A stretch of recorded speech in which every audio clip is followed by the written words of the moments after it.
Polkadot or Cardano? DOT versus ADA. Are we just comparing two dinosaurs in the crypto space? Or perhaps if you're like me, you're a little bit more optimistic. You feel that both of these projects have plenty of runway left and lots of room for redemption. Just to be clear though, both of these projects are objectively facing hard times. They've both long since dropped out of the top 10 in terms of crypto rank as measured by market cap. Back in May of 2021, for example, Polkadot was sitting at spot number 8, while Cardano occupied spot number 4. As I record today, Cardano sits at spot number 11 and Polkadot is all the way down at number 23. Both have been around since about 2017 and both projects are down approximately 90% from their all-time high. So do these two projects, these former heavyweights, do they have what it takes to regain their former glory and honestly become relevant again? The good news is that both Polkadot and Cardano have a lot of new features, a lot of important announcements and upgrades and things to discuss that are rapidly coming up. And so there is a case for that kind of optimism that I expressed a moment ago. But if you had $1,000 worth of dry powder, $1,000 of extra capital, would it be a better idea to invest that today into Polkadot or Cardano?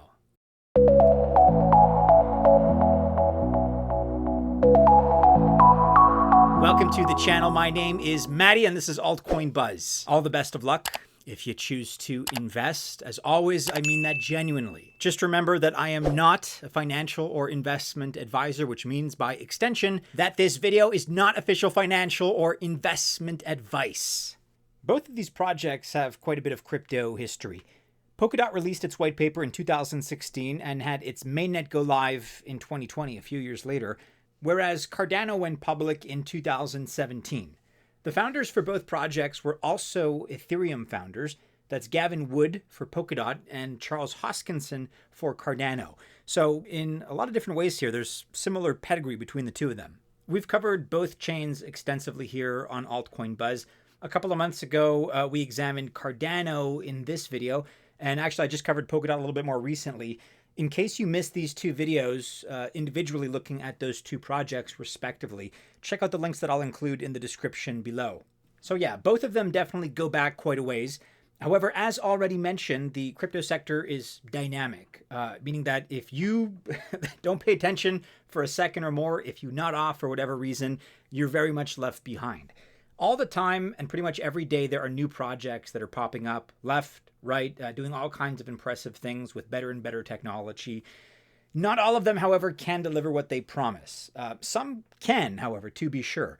And they have newer, maybe shinier or even better technology in some cases, even if the technology is equal for the sake of argument. Sometimes they have better marketing. The bottom line is that there's always some new project knocking on the doors of existing ones, of dominant projects like Polkadot, like Cardano. And these newer projects are certainly more than willing to take the DOT or ADA market share away from them. And honestly, that is pretty much exactly what's been happening. So what have Polkadot and Cardano done in response? Well, let's start with Polkadot here, because in their own words, they're working on the rebirth of the Polkadot network. And that is by means of Polkadot 2.0 specifically. Polkadot 1.0 is probably best known for its parachains. And as you probably know, this is where projects can obtain a parachain for a 2-year lease period by bidding on it. However, this can be expensive, and therefore the projects making the bids use a form of crowdfunding to accomplish this. And I say crowdfunding because the supporters of these projects doing the bidding can lock up their DOT, their DOT, for 2 years as part of the bid, part of the contribution, thus supporting the new project. Now, if the project wins the bid, then after the 2-year period, the supporters receive their DOT back plus an additional reward. That's the structure that Polkadot has been known for this whole time. But Polkadot 2.0 has completely gotten rid of parachains, and a new setup is actually coming up very quickly. This involves a technical upgrade with, among other things, core time and elastic scaling. And with this new core time, projects are going to be able to rent time on the Polkadot infrastructure. It is available on demand or even instantaneously and long-term or in bulk if projects prefer. If a project grows and needs more core time, it can easily upgrade. Core times actually come in the form of NFTs, non-fungible tokens, and you can fractionalize them. So it's kind of a different twist on the old crowdfunding idea and probably should make Polkadot more agile. Besides the tech upgrade, there's also a user interface upgrade, which involves a new website and a totally new visual design. And let's see what happens. But as of right now, this is Polkadot's kind of master plan to remain relevant. And so if this market pulls back hard under this level and then consolidates and comes back, we're likely to sell and stall.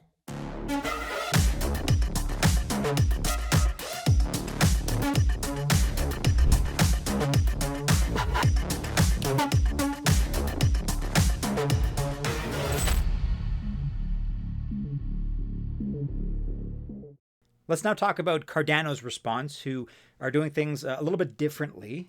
And no wonder, right? With Charles Hoskinson at the helm, he's quite a character after all.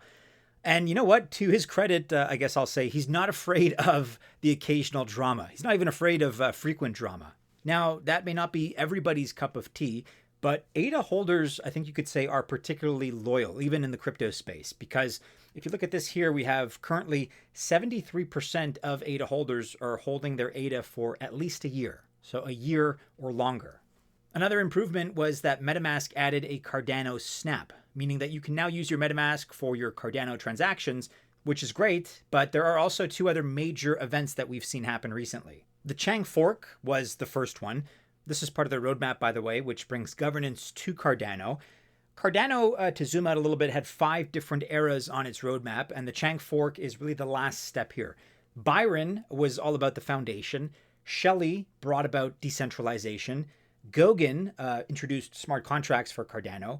Basho introduced scaling, and Voltaire brought about governance. So the Voltaire era gives community members more input, and in very typical Hoskinson style, I guess you could say, he called this a milestone for the whole industry, not only for Cardano. However, and to be candid, just objectively, this didn't have a big impact on the price of ADA. Supporters were hoping for much more of an uptick. They were hoping to see a lot more enthusiasm. It just really didn't play out that way. Cardano has also officially joined Bitcoin's ecosystem. It's the very first Layer 1 blockchain to do this. This is a big deal because it allows Cardano to tap into the massive Bitcoin liquidity. Cardano can do this more easily than other projects because it follows the same UTXO model that Bitcoin does. Not only that, but it also bridges the gap between Bitcoin and DeFi. This offers pretty huge potential for Cardano. Specifically, Cardano makes use of the Bitcoin OS Grail bridge for this. As Charles Hoskinson said, "Welcome home, Bitcoin." So with the context of both projects now pretty well understood, in order to determine where we're going to put our $1,000 of capital, I think it's worth analyzing the tokenomics of both Polkadot and Cardano. And in terms of a tokenomics analysis, we really do see 2 different setups here. Polkadot has an infinite supply. This is never something that I like to see personally. Maybe you care about this kind of thing. Maybe you don't. This is sort of a demerit point in terms of Polkadot scoring. There is a 10% annual inflation rate. And again, maybe you don't really care about that, but I'm not a fan of this. The current price of DOT sits right now at $3.90 with a 5.58, nearly $5.6 billion market cap. Out of the 1.5 billion total supply of DOT tokens, we do have 1.43 billion in circulation. So that's about 95% of the circulating supply over the total supply. But again, the max supply is infinite. So just keep that in mind. But we do have a little bit of good news here. I should mention that DOT has a 59% staking percentage, which is a pretty solid metric. That's a good number.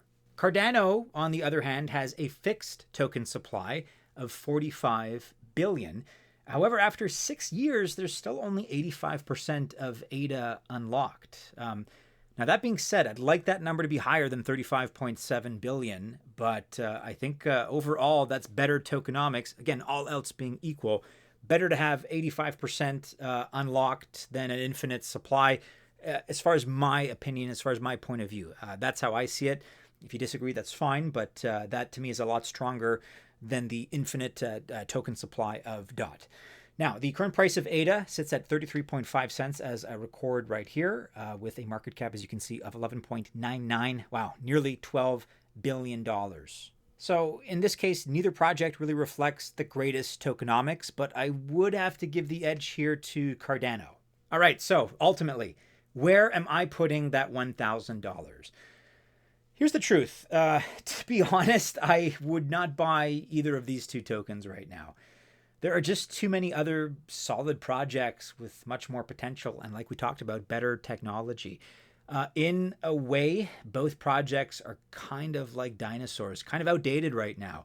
Yes, they have big plans, they have good fundamental tech, but it just all kind of seems dated right now, too little too late, I guess you could say. There are just too many other newer projects that promise bigger returns with much smaller market caps right now, to be honest. So, for example, if we look in the artificial intelligence space, RWAs, real world assets, or infrastructure, especially among small caps and mid caps, there's just more to find, more opportunity, especially in those selections. These tokens, and we cover them all the time on the channel, have much smaller market caps, and that is, of course, associated with much bigger growth potential. I guess you could argue that DOT and ADA, on the other hand, are safer bets. That's true. So if you put a gun to my head and you force me to choose, it might be hard to pick between the two of them. Polkadot still has its upgrade to 2.0 that's coming in early 2025. It's also got a slightly lower market cap. So again, if I had to choose between these two, I would pick DOT at the moment. If those were my only two choices. But again, generally speaking, check out our coverage of all the other great projects in those narratives that I mentioned. There's just a lot more stuff that's a lot more appealing at much, much smaller market caps. But I'm certainly open to have my mind changed here. And if you're a devotee of either Cardano or Polkadot, you're a diehard and you feel that I'm being too negative here, let me know your thoughts about them in the comments below and which one you feel stands a better chance. Certainly, they're going to see better prices in this bull run that we're kind of coming into right now. But I don't know. I don't think they're going to return to that previous dominance that they enjoyed in that snapshot of May 2021 that we saw earlier. Either way, if you disagree with me, let me know your thoughts in the comments below.